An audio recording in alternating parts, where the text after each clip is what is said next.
Mana nima ko'ryapsiz? Nima ovqat qiluvdingiz? Yo'q, bora qol. Sirojiddin, sen uyingga bor. Oying o'zi ovqat beradi. Ovqat yesam yegim keluvdi. Yo'q, bora qol. Uyingda yeysan. Keyingi hafta yana umraga ketayotgan ekansiz. Xudo xolisa. Har yili borasiz-a?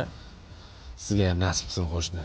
Bizlarni ham duo qilib qo'yarsiz. Sizga rosa havosim keladi. Xudo xolisa. Ada, qo'shnimiz menga ovqat bermadilar. Ha, uyga kir bolam, oying qilib beradi ovqat.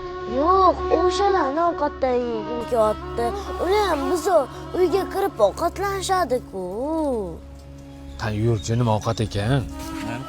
Xo'p, chiqinglar. Qo'shni. Qani yur.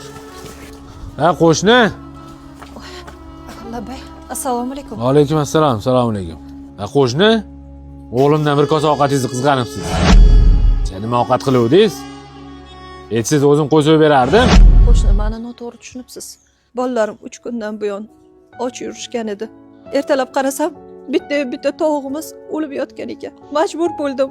O'shandan bolalarimga ovqat pishirib berdim. Bolalarimga halol, sizni bolangizga harom debman. O'zim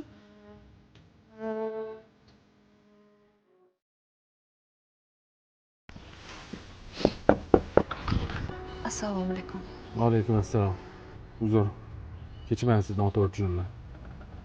Qo'shnim bo'lib turib, sharoitingizdan xabarim yo'q ekan. Shuni oling. Bolalaringizga ishlatasiz. Duo qilib qo'ying. Rahmat. Baraka toping.